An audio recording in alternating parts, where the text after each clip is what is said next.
Et bonjour, salut tout le monde, bienvenue dans cette soirée sur l'AbJDR.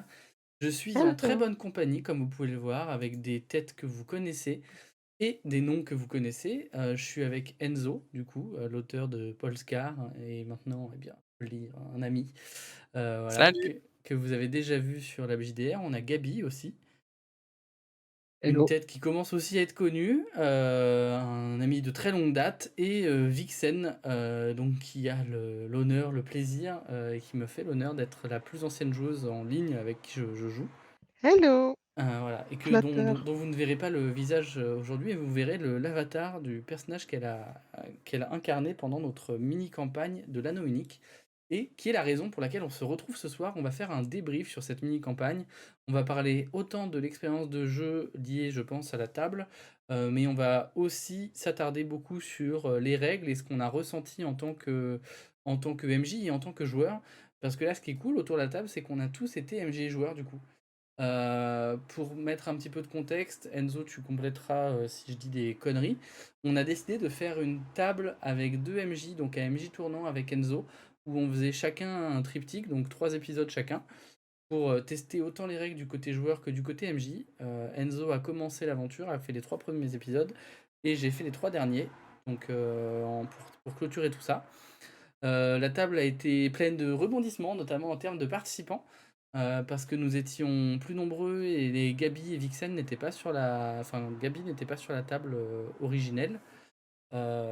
Mais malheureusement les internets, les déboires, l'organisationnel a fait que la table a évolué. Et je dois dire que je ne suis pas mécontent d'avoir pu tester ce jeu avec et Gabi et Vixen. Enzo, est-ce que tu veux revenir un peu sur les détails de la table, de ton ressenti en tant que MJ aussi? Oui, bah, si tu veux, ouais, logistiquement déjà, oui, c'est vrai que c'était compliqué, mais c'était pas du tout lié à l'anneau unique et Ouais, ça n'a jamais, ça puisque là, on fait un retour du jeu, c'est jamais le jeu qui a été, comment dire? La cause des départs, des joueurs. L'un, c'était, ouais. l'essai du virtual tabletop, qui était pas pour lui et puis Mmh. l'autre, c'était un agenda relativement chargé, on va dire. Et du coup, voilà, c'était cool d'avoir des nouveaux joueurs en cours de route qui ont voilà, qui ont pris le comment dire? Qui ont pris le train en route, quoi. Ouais, Et non, bah, en fait, c'est moi qui t'ai un peu poussé à moi, j'ai acheté, l'anneau unique, en décembre là. J'ai lu les règles et c'est un jeu qui, est pas très simple, je trouve c'est pas très simple à une première lecture de voir ce qu'il peut donner en jeu. Je ouais, pense que c'est un jeu qui se teste, autant dans ses avantages que dans ses défauts. Et du coup, c'est vrai que c'était cool de le faire, en MJ puis joueur et toi joueur puis MJ. ouais. Déjà pour s'épauler en termes de règles, parce que c'est quand même un jeu avec un petit jargon et avec des mécaniques qui, même si elles ne réinventent pas le JDR, elles sont très présentes. Oui, Donc, c'était important d'être à 2 voix sur notamment peut-être des phases de combat ou des oui. phases un peu plus, Phase de scriptées du conseil genre aussi. les voyages, les conseils et Ouais. cetera. Voilà, donc moi ce que j'ai trouvé, côté système, c'est que le système de base est assez simple. Ouais. Il est rapidement, à l'image de l'univers, il est blanc ou noir. Mmh. C'est-à-dire que soit tu réussis de manière éclatante, soit tu échoues lamentablement. Mais je trouve que c'est rare d'être en demi-teinte. Mmh. Après, on joue des héros dans un univers profondément, manichéen, donc ça se vaut. Ouais. Voilà, le système de base est très léger. Heu le bémol que je trouverais, c'est sur la personnalisation du personnage lors de la création, puisqu'on a très peu de choix et on ne fait que finalement, remplir des cases. Ouais. On a très peu de narratif, lié à son personnage dans la feuille. Voilà, moi, c'est quelque chose qui m'a un petit peu, déçu, on va dire. Et après sinon, les règles de combat sont très complètes, donc pour ceux qui aiment, c'est cool. Elles ont Mmh. l'avantage de ne pas nécessiter de cartes tactiques pour être jouées Ouais. via, les positions, avancées, à position arrière et cetera. Donc ça a le mérite, d'être cool parce que ça offre un combat tactique, mais qui peut être très, théâtre de l'esprit, narratif et cetera. Très cinématique, on a pu le développer avec un combat que tu nous as fait faire contre un chef troll, c'était quand même Ouais, très, très cinématique. Ça nous a poussé dans nos derniers retranchements, quoi, et lui aussi, donc c'était très cool. Voilà, quelques pépites quand même, la phase de conseil, hein, qui est, je pense, un peu héritée de L5R, les combats sociaux, ouais. mais assez simplifié, assez narratif et tout, donc c'est cool, ça pousse le meneur de jeu aussi à inventer des confrontations sociales. Ouais, alors assez narratif, mais je trouve très mécanique encore. Le jeu se repose beaucoup sur sa mécanique. On va dire il y a quatre grands sous-systèmes. On va dire qu'il y a la mécanique de base, comme tu as dit, qui est plutôt très simple. Tout est lié Mmh. au personnage, donc ça, moi, j'ai trouvé ça très cool. Les seuils de réussite sont liés directement au personnage. T'as pas de seuil à battre quand t'es. C'est pas carac plus comp, c'est un truc qui est vraiment lié au personnage. Ensuite, on a effectivement le combat qui peut être assez complexe. Je vais me tourner vers les joueurs. Qu'est-ce que vous en avez pensé, vous, des combats quand on en a fait? Alors, on n'en a pas fait tant que ça, du coup, en soi. On a dû en faire deux gros, je dirais, deux, trois gros. Sur 6 séances, c'est pas tant. Mmh. Si tu veux répondre, Wixen, Je pense que je vais répondre en premier parce que ce sera plus rapide, tout simplement. Ce qui se passe, c'est que mon personnage n'était absolument pas orienté combat. Donc, c'était un peu compliqué pour un personnage comme le mien de trouver sa place dans une bataille. C'est très bien pensé quand on est orienté combat, quand on a l'intention de se battre, mais je pense qu'il manque, une partie pour ceux qui ne se battent pas ou ceux qui se battent peu. Ouais, Parce que moi, de mon côté, si j'étais entrée dans la bataille comme les autres, je serais morte à la première session. complètement. Donc oui, c'est très bien pensé, mais il y a des parties manquantes. Après, je pense qu'on a réussi à twister un peu le système justement pour que tu quand même te sentes un peu utile. Il y a eu des scènes sympas en justement en utilisant tes capacités sociales sur le groupe ou en tout cas sur les PNJ qui étaient présents. Mais effectivement, c'est quand même un jeu où si vous êtes combattant, vous allez être très bon, enfin vous allez être plutôt très bon en combat et ça va plutôt bien se passer. Par contre, si vous jouez une petite hobbit qui est plutôt pleine de vie, etc., c'est plus compliqué. Donc c'est un truc à savoir, c'est-à-dire que je pense qu'il faut aussi définir un peu quel va être le ton de l'aventure quand on crée la campagne. Nous, avec Enzo, on avait regardé, on était resté sur un truc plutôt libre. Moi, je savais que je voulais qu'on explore quand même un peu Fornos Terrain, donc qui est une cité au nord de l'Eriador.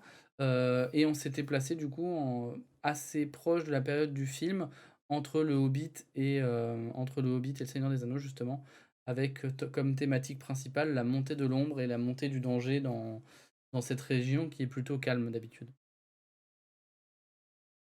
Donc on a fait le tour. Alors le combat, ouais, moi, alors je trouve que le combat est intéressant pour plusieurs choses. Je sais pas si tu vas être d'accord, Enzo. Je trouve que les PNJ, les adversaires, comment dire, les Les profils sont plutôt bien antagonistes. faits. Il y a pas mal de choses. Alors les cartes, enfin les profils demandent à s'acclimater un peu et à s'apprivoiser. Je pense que si on avait joué aussi plus régulièrement, et ça va être un peu le bémol que je vais faire, la difficulté qu'on a pu avoir à se faire au système, c'est qu'on a vraiment eu des grands creux. Et je pense que c'est un jeu où si tu joues régulièrement, après ça devient beaucoup plus fluide. Dès que les joueurs comprennent un peu un peu la mécanique et se l'approprient surtout, ça marche vachement mieux.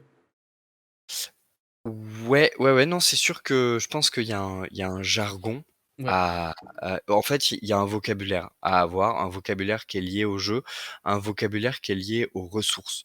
On va avoir, différentes ressources, mm, bon, voilà, l'ombre, l'espoir, comment dire? L'endurance, mm. la parade, Les la fatigues, vaillance, la fatigue, la blessures, sagesse. ouais, Tous ces éléments-là, en fait, ça va être des éléments qui vont représenter la santé physique, émotionnelle, intellectuelle, la boussole morale évolutive de votre personnage, ouais, et du coup, c'est des éléments qui sont vraiment quand même au cœur du jeu, autant qui vont être sollicités par le meneur de jeu qui va vous tester, autant qui vont vous permettre de vous surpasser, en combat ou dans d'autres scènes et cetera, et donc du coup, je pense que si tu joues régulièrement avec, tu vas, avoir, une aisance là-dessus, et tu vas, du coup, te rendre compte de la valeur d'un point d'espoir, Mmh. sur une campagne plus ou moins longue. Nous, ça n'a pas été vraiment le cas non plus parce qu'on a décidé de faire 6 séances, 2 arcs narratifs, de petits arcs, hein, au final, Ouais. un un arc narratif en réalité de 6 séances et du coup, on n'a pas fait de phase de communauté, ce qu'ils appellent, eux, les Mmh. phases de communauté. C'est-à-dire qu'en fait, le jeu se découpe en 2 phases, les phases d'aventure et les phases de communauté. Les phases de communauté étant vraiment des phases, mortes, des temps morts à De part pause, entière, ouais. où les joueurs vont, en général l'hiver, puisque l'hiver on voyage peu, vont évoluer, écrire des chansons, se renseigner, aller voir leurs garants, et cetera. Et toute cette phase-là, qui est une phase qui est taillée pour le jeu au long cours, on n'a pas pu la tester et je pense que du coup notre retour aujourd'hui se prive d'une grande Mmh. composante évolutive du personnage. Moi j'ai la sensation que nos personnages n'ont pas évolué, mais en même temps, c'est le Ouais, cas c'est puisqu'ils ont vrai. fait un court voyage. C'est vrai parce qu'on n'a pas fait on n'a pas mis en place de mécanique d'XP, on a donné très peu de choses et moi les choses que j'ai données étaient plutôt même des poids justement pour faire ressentir le poids et les thématiques qu'on peut avoir dans le Seigneur des Anneaux. Donc effectivement, il y a vraiment pas eu de progression. Hem, pour Ouais, revenir je un petit peu vas-y, vas-y. non, non, non, non, pour te si est-ce que tu allais parler de l'univers juste pour pas te couper, enfin pour pas te couper? Pour ouais, en fait, j'allais parler surtout des 2 autres phases, donc le conseil et le conseil et le voyage et je voulais demander pareil à Gaby, par exemple, ce qu'il en avait pensé. Ouais. Ce que tu pu vivre, du voyage peut-être? Bah, le voyage, j'ai trouvé que c'était une mécanique assez simple. Ouais, Je pense pour le coup, que c'est peut-être un truc qui aurait, peut-être besoin d'être un peu plus enrichi, après c'est pareil, on est je sais pas vraiment, si c'est fait pour être, à com pour tu vois, le nombre de joueurs, je pense que ça impacte, tu vois? Parce que, par exemple, on était 3, mais les rôles de voyage, c'est 4. Donc c'est pareil, tu vois? C'est ouais. peut-être une mécanique un petit peu à affiner et à agrémenter parce que je l'ai pas senti très, Elle a été alors si développée. je ne dis pas de bêtises, elle a été simplifiée entre la V1 et la V2. Mmh, Pour moi, elle était plus complexe en V1 et moins agréable. Par contre, d'accord. effectivement, dans les événements de voyage, je trouve que c'est un peu pauvre parce que tout se joue Mmh, sur un des 12 et mmh, une table à 12 entrées, c'est pas tant.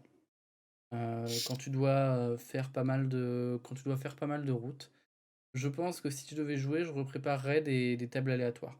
Genre pour, tirer, le type d'événement que tu as avec le D12 et puis affiner avec, presque mmh. 12 tables, en fait.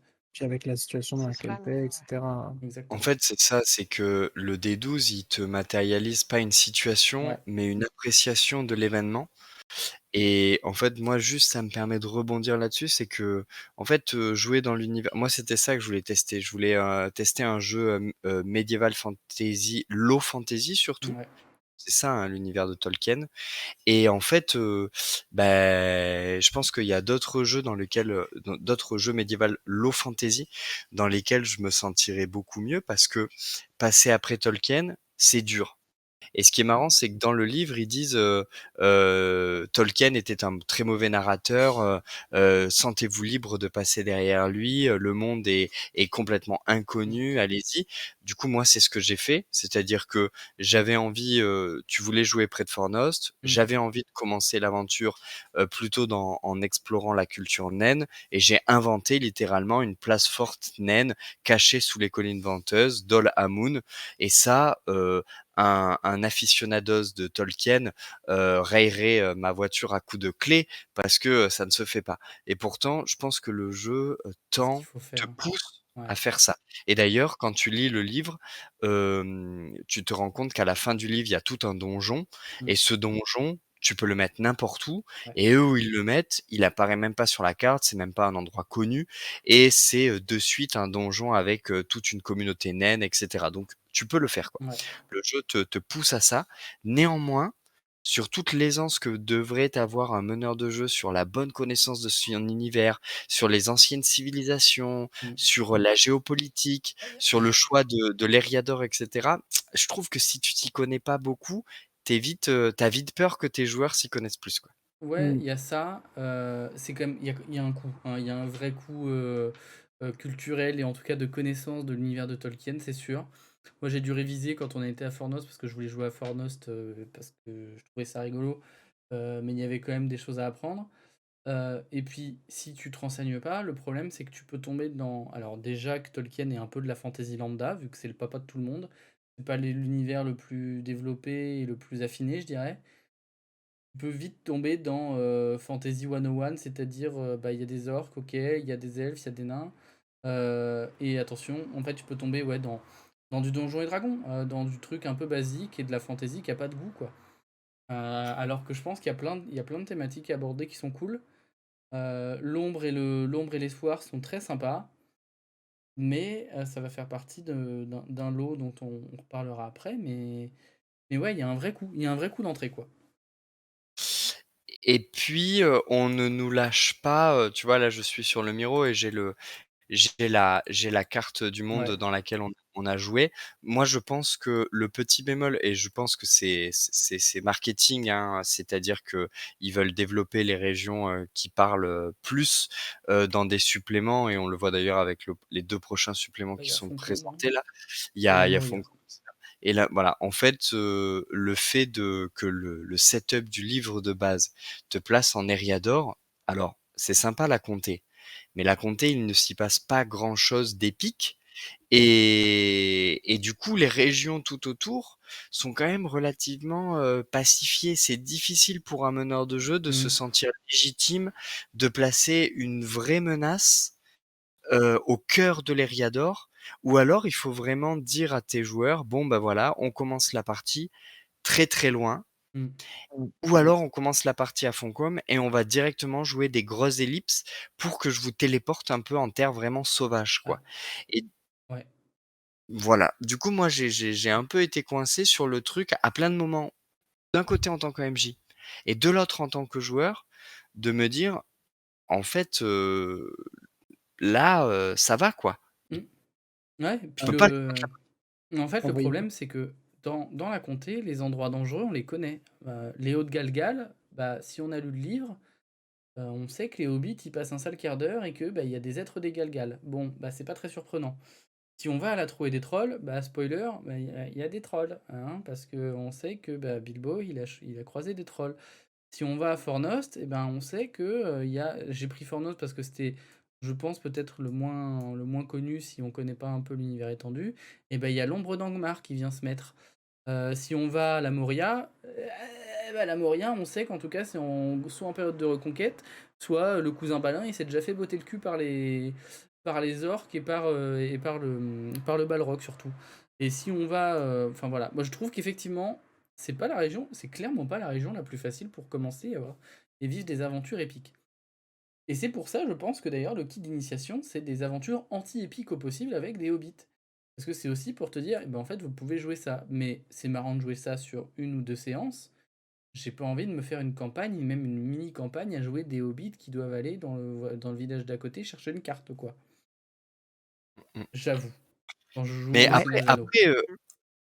après je Le pire trouve quand truc même qui puisse que arriver, pardon. ouais, vas-y, pardon. Vas-y, Vexil. Non, non, je disais juste que c'est vrai parce que même si on essaye de rester dans la facilité tout en trouvant un petit côté épique, Mm. le pire truc qui puisse arriver dans cette région, ce serait qu'un groupe de mercenaires se mette à attaquer Brie ou une bêtise comme ça.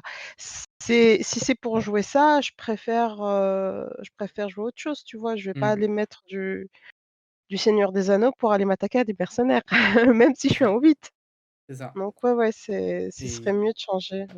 complètement. En fait, pour moi, le fort de, de l'anneau unique, enfin en tout cas du Seigneur des Anneaux, c'est la géopolitique.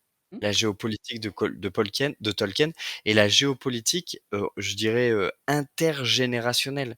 C'est-à-dire tout l'héritage de la géopolitique des âges passés qui influence la Complètement. géopolitique des âges présents et du coup, ce qui est intéressant, quand tu joues, par exemple, si tu jouais donc de l'autre côté, hein, de cette chaîne de montagnes-là, Mmh. donc du coup, si tu jouais, entre, l'Isengard, le Rohan, Minas Tirith, Osgiliath, etc.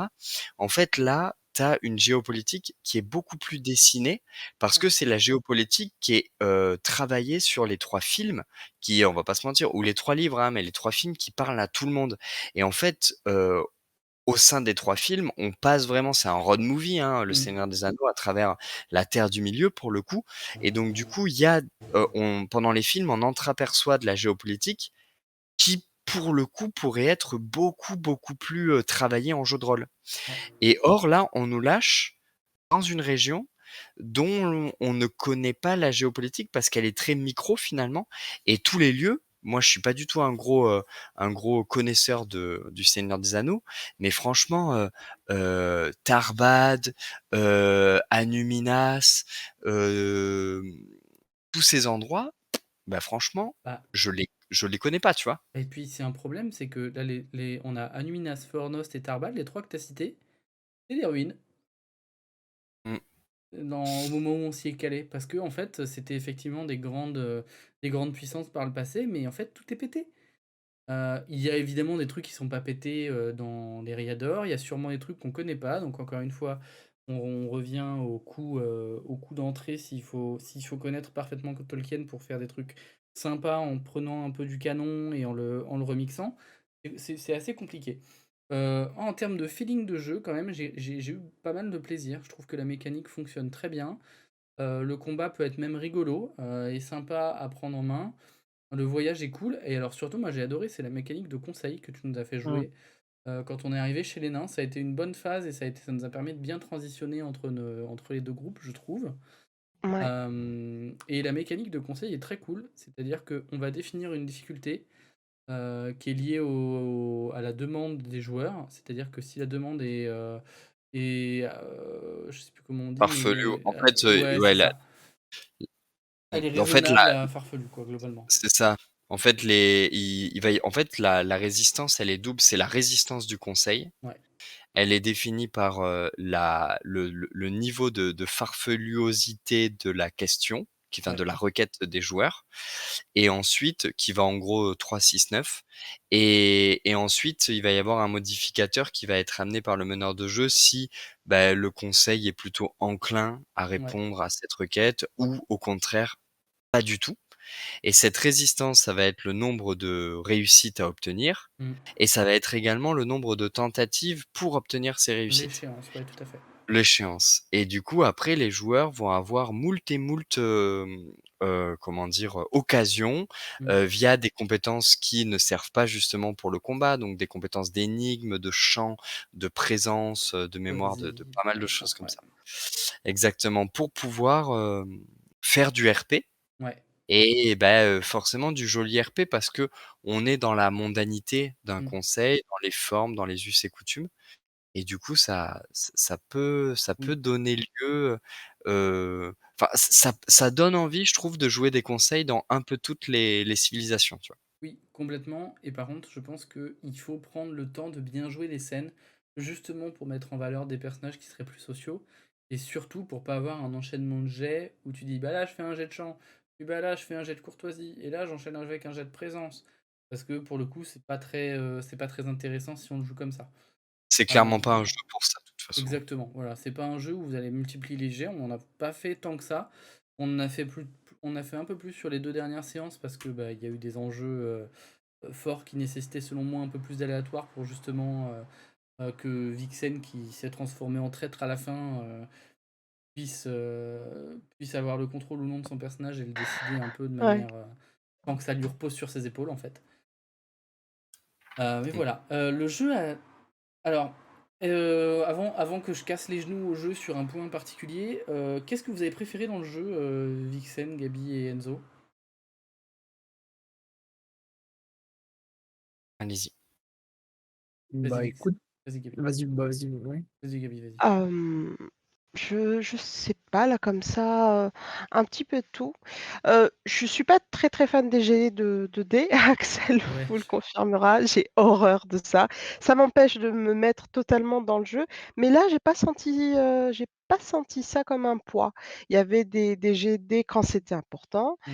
ils étaient pas compliqués à comptabiliser, ni compliqués à prendre en compte. J'ai bien aimé ce côté-là, j'avais un petit peu peur de ça, j'avoue, Mmh. quand on m'a proposé la partie, parce que j'avais, entendu que c'était, assez lourd de ce côté-là, mais en fin de compte, pas du tout. C'est très léger, ça permet de savoir, si par exemple, pour le cas de mon personnage, dans le cas de mon personnage où j'avais parfois besoin de savoir si elle était toujours elle-même ou pas et bah, ça m'a énormément aidée parce que honnêtement, je savais pas Mmh. toujours si j'étais en train de le jouer RP ou si c'est plutôt la joueuse qui avait envie de faire quelque chose de méchant. Donc ouais, j'ai beaucoup aimé ce côté-là parce que ça me fait très souvent peur dans les Mmh. jeux en général et puis l'univers, évidemment. Gabichou. Ouais, bah, de mon côté, alors moi, je suis arrivé au milieu à la phase de transition, donc au moment du conseil, du coup. Donc j'ai pas fait la campagne jusqu'au bout. Moi, je vais pas te mentir, je vais pas vous mentir qu'en fait, ce qui m'a fait plaisir, c'est de jouer, donc moi j'avais un nain, c'était de jouer un nain dans l'univers du Seigneur des Anneaux. Alors, Mmh. je ne suis pas un grand connaisseur de l'univers, vous avez cité quand même pas mal de trucs où bah, moi j'ai vu les films, voilà. Mmh. J'ai vu les films, donc si j'ai lu Le Hobbit, mais Ouais. mais je suis pas le plus grand des enfin le plus grand des experts, Et je loin de pense, là. je me permets juste de t'interrompre là-dessus, je Mmh mh. pense que c'est ce qu'il faut quand Mmh. on n'est pas un expert en tant que MJ, c'est ce qu'il faut comme joueur. Mmh. Ça permet Ouais, tout à d'avoir des fait. références, mais en même temps, ça veut dire qu'on n'a pas un joueur encyclopédique, je sais pas ce que t'en penses Enzo, qui risque de se sentir blessé dans son âme tolkienesque si jamais tu sors une connerie grosse comme toi. Ah, je suis d'accord, c'est tout à fait bien d'avoir un joueur qui a les concepts, tu vois? Ouais. Qui sait ce que c'est tu vois, un rôdeur, il a pas besoin de savoir, ce que c'est un rôdeur, mais s'il connaît Aragorn, il a le concept parce que Aragorn, il est archétypal, comme Ouais. Gimli, Ah mais comme comme tout, ouais. Legolas, et cetera. Mmh. Et du coup, ouais, ouais, c'est clair que c'est cool si tu as juste les concepts, quoi, Mmh. Donc ouais, ouais, carrément. donc du coup Ouais. Gabi, c'était cool de jouer un nain dans l'univers Tolkien. Ouais, ouais, ouais, bah, moi c'était ça m'a fait plaisir, voilà. Et puis alors c'est vrai que, bah, la région, bon, se prête pas forcément aux grandes aventures, là, je suis d'accord. Le système, je l'ai pas trouvé spécialement lourd. J'ai l'habitude de systèmes beaucoup plus lourds, donc là, ça allait. Donc non, en soi, voilà, dans l'ensemble, j'ai passé un très bon moment. Mais oui, on sent quand même qu'il y a un truc à explorer en plus, quoi. Mmh. Mmh. Il y a ce côté où je suis heureux d'avoir pu jouer ce que je voulais jouer, et bien il y a ce côté aussi, bah, Mmh. on en voudrait un petit peu plus. Ouais. OK. C'est vrai, ouais. Depuis le temps que je voulais jouer une Hobbit aussi, je peux comprendre. Jouer les alphelins à Warhammer, c'est plus marrant. Ah, prochain projet. Bah, c'est plus teinté pour le coup. Ouais. Et toi Mais, Enzo, un truc et ben, que tu vraiment bien apprécié, bah, moi, je vais juste rebondir sur, ce qu'a dit Gaby là. C'est que en fait, et ce qu'on a dit par rapport à la région du monde. En fait, ce qu'il faut dire quand même, c'est que en gros, hein, le Hobbit, l'Anneau unique V2 là, mmh, c'est un hex-scroll.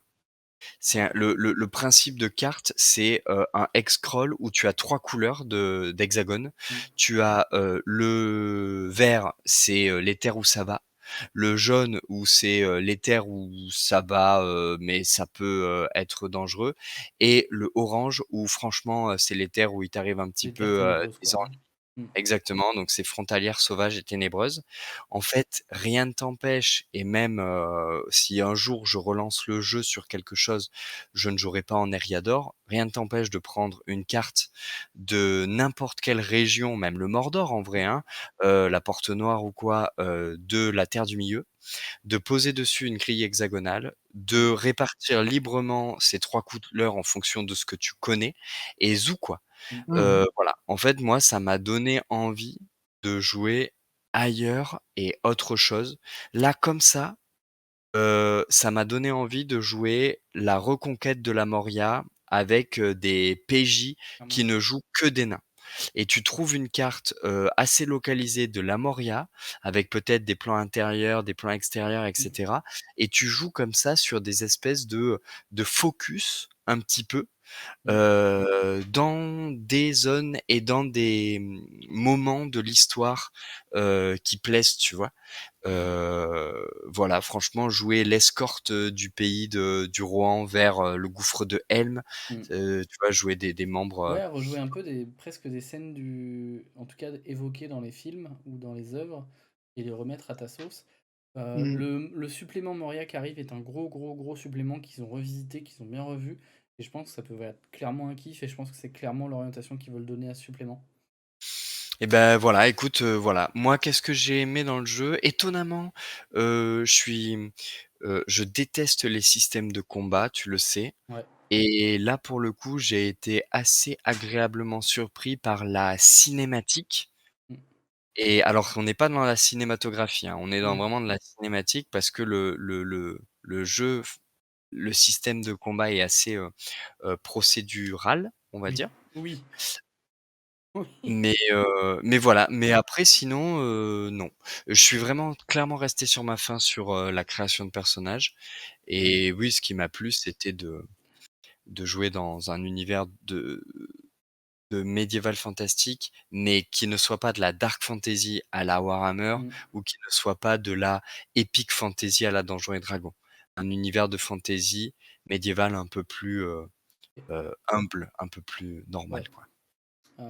Moi j'ai pas mal aimé, enfin j'ai même beaucoup aimé la mécanique d'ombre et d'espoir, qui je trouve peut rendre très bien en jeu et sur laquelle j'ai un peu justement j'ai un peu accentué la fin de l'arc sur l'ombre, notamment sur l'ombre sur le Hobbit et sur les effets que ça pouvait avoir. Et je me suis fait plaisir sur la dernière séance avec l'espèce de pseudo Arkenstone que tu récupérais. Et je trouve que c'est justement là-dedans que le jeu il doit être extrêmement bon aussi. Avec ce côté X-Scroll, c'est que l'X-Scroll, bah, tu explores, tu récupères des choses. Il y a eu aussi. En fait, ouais, j'ai pas arrêté de faire ça. Il y a eu l'armure numénoréenne. Vous avez plutôt fait les, on va dire, entre guillemets, les bons jets au bon moment pour vous rendre compte que c'était pas forcément des trucs très, très chouettes. J'ai été un peu grossier sur le pseudo Arcade Stone, j'avoue. J'ai pas été le plus fin du monde. Et en fait, je pense que c'est vraiment la thématique intéressante, encore plus que le voyage, qui, je trouve, bonnes idées, mais pas tout bien exploité. Ouais, la mécanique d'ombre et d'espoir est cool. En plus, l'espoir qui donne du bonus mécanique, c'est chouette. Et les voies d'ombre, par contre, il faut jouer plus longtemps. Parce que là, pour faire monter l'ombre à Vixen, j'ai bombardé comme un cochon. Et j'ai même pas dépassé sa valeur d'espoir. Donc on est Ouais. loin de la mélancolie ou quoi. On va passer à la partie sulfateuse. Le gros point noir pour moi, pour le jeu, en fait, il y en a deux. Et ils sont un peu liés. C'est la feuille de personnage. Que je trouvais très jolie au premier abord. Quand je l'ai vue, je me suis dit, ouais, elle est chouette la feuille de personnage, c'est cool, c'est original comme manière de présenter, c'est sympa, on peut faire des trucs. Et en fait, elle est trop chiante à utiliser, notamment toute la partie de droite avec toutes les infos justement d'espoir, de ombre, des séquelles, de la charge, de la fatigue, de l'endurance. Mon Dieu, qu'est-ce qu'on s'emmerde, hein. Putain, De toute qu'est-ce que façon, c'est chiant. de toute façon, avec la droite, on s'emmerde, hein, mais Et oui, monsieur, elle est belle. Merci Enzo, elle est magnifique. Euh, mais ouais. et ouais. Et l'autre gros point noir qui va avec l'endurance, c'est justement le système de combat. Sur ce point-là, sur l'endurance, les blessures, la charge, la fatigue, on rompiche quoi. Les personnages, ils sont masse d'endurance. Même les personnages non combattants comme Lothar, bah, Lothar c'est un nain, il a 27 d'endu. Muladin, qui est plutôt une combattante, elle a que 28 d'endu, donc finalement le delta est pas si grand. Euh, Alors, non Moi j'ai trouvé combattant, ça t'as chiant. plutôt mis le bas, non? Plutôt avec Bah non, 21. mais même Lothar est un chasseur de trésors, hein, c'est Mm, pas un bagarreur, hein. mm. Donc voilà, et même Melba, elle a 21. Alors 21, c'est moins quand même, hein. 21, tu peux vite aller te faire casser les genoux, surtout si tu vas comme un bourrin, parce que moi je l'ai ressenti sur les combats. Quand j'étais joueur, j'ai senti que je poussais mon personnage dans ses retranchements en tentant des actions héroïques, j'ai terminé les combats sur les rotules, quoi. Je confirme. Ouais. mais Oui, ah, merde, ça alors fait trop, su quoi. ah, alors sur les rotules, mais attention, sur les rotules, ça veut dire essoufflé. Ouais, c'est ça. Parce qu'en fait, l'endurance, ce n'est que de l'estafilade, hein. Ce n'est que des coups dans le plexus solaire, C'est ça. des coups derrière la tête et cetera. Donc Et on s en fait, ton personnage, Oui, si tu l'écoutes, ne saigne que très peu, oui, puisque heu, ce qui est vraiment violent, autant pour les, personnages que pour les monstres, c'est la mécanique de blessure. ouais, La mécanique de blessure, elle peut vraiment faire très, très mal, mais elle arrive très, très peu ouais, et autant pour les joueurs, face aux créatures, les oui, joueurs blessent rarement les créatures parce que, chaque arme va avoir un seuil de blessure. C'est-à-dire que quand tu vas toucher une créature, ça va être facile et tu vas pouvoir lui tamponner à coups de coups puissants, machin, tu vas pouvoir, rajouter des points d'endurance. mmh, Le meneur de jeu va pouvoir faire pareil, donc ton endurance, elle va pouvoir tomber, donc effectivement, tu vas devoir enlever ton casque, enlever ton bouclier pour, mmh, pouvoir, baisser ton encombrement, regagner de l'endurance et cetera, donc ça peut être chouette. Mais à côté de ça, en fait, tu n'es que très rarement blessé et si le meneur de jeu, t'accorde assez facilement des repos qui vont recharger très rapidement l'endurance, à l'inverse des blessures qui, elles, mettent vraiment très longtemps à être soignées, bah, en fait, ton personnage, c'est une éponge. C'est-à-dire que il va engranger beaucoup de points d'endurance et hop, d'un seul coup, il va tous les vider et ça fait l'effet des 150 points de vie d'un barbare à Donjons& et Dragons, quoi. exactement. Et c'est rompiche, quoi. Parce que la mécanique de blessure est cool, pour le coup, je trouve. Elle peut vite faire mal, elle est vite létale, et surtout pour les monstres, elle est chouette. C'est-à-dire Mmh que mh. si t'as les joueurs, Gabi avait un personnage spécialisé combat, Mmh. avec une arme qui était spécialisée blessure, Mmh. et bah tout de suite tu sens qu'elle tabassait, quoi. C'est-à-dire que t'avais vraiment la sensation, quand le joueur avait essayé de s'orienter là-dessus, que bah, les blessures elles tombaient et les monstres ils tombaient vite en fait. Parce que si Ouais, tu dois vider l'endurance, Mmh mh, mmh. c'est long et c'est chiant. Par contre, quand tu fais la blessure, bah, ça peut vite aller et il y a du coup ce côté cinématique qui vient se coller, quoi. Mais ouais, moi je Et suis presque frustré. Blessure, et cool. Endurance, bah. mais Fatigue, en fait bah. En fait, il faut mettre, en fait, c'est un jeu où je pense qu'il faut mettre un petit peu les mains dans le cambouis pour, Oui, essayer de modifier et c'est des choses qu'on a un peu fait, quoi. Le fait que le meneur de jeu, il lance beaucoup les dés, moi ça, c'est quelque chose qui est rébarbatif, en tout cas pour les combats, et du coup, je pense que ça pourrait se modifier avec, la transformation des jets de l'adversaire en seuil de réussite, chose qui est faite dans Symbaroum, par exemple, oui. qui est le seul jeu médiéval fantastique auquel je joue à côté et qui est très différent à ce niveau-là. L'autre chose pour rebondir sur la feuille de personnage que moi je trouve vraiment pas du tout bien, c'est que tu as l'impression que c'est une feuille de déclaration d'impôt ou une feuille de déclaration URSSAF. C'est clair. C'est qu'en gros, ce ne sont que des cases à cocher ou des cases où tu mets des chiffres et tu n'as aucun mot pour caractériser ton personnage. Alors, il y a 3 particularités, 2 que tu choisis, une qui est liée à ta classe. Voilà, Lothar, il était, fier, malin et monte en l'air. Ouais. Bon, ça veut pas dire grand-chose et en plus de ça, en termes de jeu, ça n'a qu'une très petite influence narrative, je parle, Mmh. et du coup, en fait, ton personnage alors oui, elle tient sur une page, OK, et il y a des grands espaces blancs, OK, donc elle est légère, Mmh. mais Elle à est côté de jolie. ça, elle est aride. Ouais. Elle est aride pour la narration parce que, elle est pas du tout adaptée ni aux débutants qui vont peut-être pouvoir chercher des réponses. En fait, elle te pousse à dire, «MJ, je veux faire un jet de voyage Ouais. parce que, c'est ma compétence favorite et j'ai 3 points en voyage» Complètement. et ça, on sait que c'est quand Et même pas très, très bon, quoi. ouais, je viens d'avoir une analogie qui vient de popper dans ma tête et je me déteste un peu parce que c'est un réalisateur que j'aime beaucoup, mais c'est une feuille de Denis Villeneuve.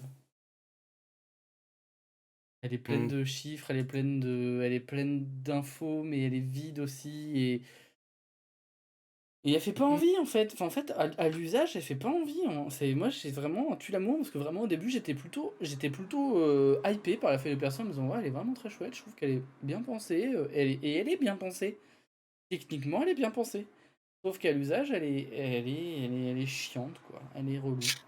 Bah, je vois pas trop comment tu peux avoir l'impression de faire évoluer ton personnage Mm. en utilisant cette feuille de personnage-là. Parce que quand tu vas progresser dans ta voie de l'ombre, tu peux pas l'écrire sur ta feuille de personnage. La plupart des avantages culturels et cetera, que tu vas pouvoir acquérir, En et photo. qui vont vraiment faire le sel de ton personnage, tu vas pas les noter. Mmh. Alors en fait, moi je trouve que c'est facile les jeux où on te dit, ta feuille elle tient sur un recto de feuille A4, Mmh. mais si en vrai, tu peux rien noter Bah dessus, oui. c'est pas vrai, c'est un peu de la publicité mensongère, tu vois? Ouais, il y a aucune partie pour noter les liens que tu peux avoir avec les gens. Le Mmh. ouais, c'est dommage. Il peut mieux faire. Décevante. Il y a des choses inutiles aussi. Oui. Mettre compétences de combat et attirail de guerre, personnellement, je trouve ça inutile. Mmh. Tu mets l'un des 2, tu adaptes les 2 en une seule page, mais ça sert à rien de les mettre tous les 2 séparément. En vrai, ouais, je pense que la feuille aurait pu être bien mieux. Hem, je pense qu'on a fait un bon tour. Est-ce que vous avez d'autres choses à raconter? Moi, j'ai à rajouter, pardon. Bah, moi, c'était très chouette, de vous découvrir, à travers ce jeu-là Oui, et j'espère qu'on aura l'occasion de jouer à autre chose un oui. jour ensemble, Il mais il y a un projet qui germe dans mon crâne et il faudra que je vous le propose après. Mais c'est autre chose. Gabi, Vixen? Écoute, très plaisant. Alors, je suis arrivé en cours de route, mais ça va, je pense que ça s'est bien passé.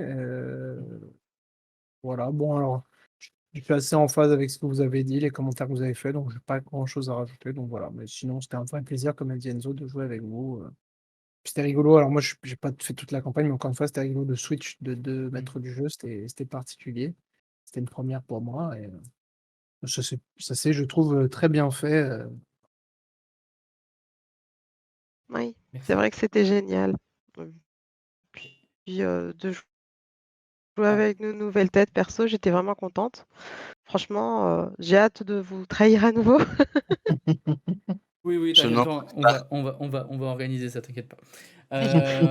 Moi, 2 choses, je reviens sur un truc que tu as dit, Enzo. Effectivement, le jeu est facilement, hackable/modifiable, je pense. La mécanique le permet. C'est assez facile à mon avis à adapter. Comme tous les jeux, hein, tous les jeux sont Mmh. hackables. Ouais, mais pas tous de la même manière et tu peux vite casser le Oui, jeu, là. Moi, j'ai fait l'apprenti sorcier sur, Broken Compass, instant, autodélation et je me suis amusé à le péter, mais je l'ai pété en 2, hein, et en rajoutant 3D, hein, donc c'était magnifique et voilà. Alors que là, je pense que c'est plus solide et oui, plus modifiable. il est simplifiable Ouais, et oui, oui, il est simplifiable, mais si tu commences à changer trop de trucs, mieux vaut carrément changer de système oui. et utiliser la version 5e édition, par exemple. Non, Non! je dis pas qu'il faut le faire, mais en tout Oui, cas, c'est une solution oui, pour ça beaucoup. existe, quoi. Mais du ne quoi, de faites pas 5 ça. éditions Je de jouer du Seigneur des Anneaux avec du DD, bon, il y a un truc qui ah! Ouh là! ouais. Et Et le deuxième point quand même, je tiens à le souligner, gros, shout out comme les Américains à Enzo qui a essuyé 2 joueurs qui sont partis. C'est très égoïste, mais je suis content que ce soit tombé sur toi, parce que si c'était tombé sur moi, il y a moyen que je laisse tomber le truc complet. Même si c'était pas en lien du tout avec les joueurs et le jeu, ça m'aurait full démotivé, donc gros respect quoi, encore. ouais, bah, j'avais envie de tester le jeu et je sais que les agendas sont serrés et que Mmh. au bout de 2 séances, j'avais pas, selon moi, testé. On n'avait pas vu toutes les mécaniques et tout, donc moi, c'était vraiment, c'était des cobayes et enfin, vous étiez des cobayes et bah, quand tu fais des expériences, les Mmh. cobayes, ils meurent, donc tu en prends d'autres. Enfin, c'était Alors, assez aucun logique. joueur n'a été blessé et n'a été perdu pendant les parties. Les joueurs, non, les personnages, oui, mais Ouais, oui, oui, c'est vrai, en plus. non, très cool. Et bah, très, très cool et bah, merci beaucoup. Puis, bah, on se dit à la prochaine sur, l'App JDR. On revient bientôt, en plus. Merci à tous.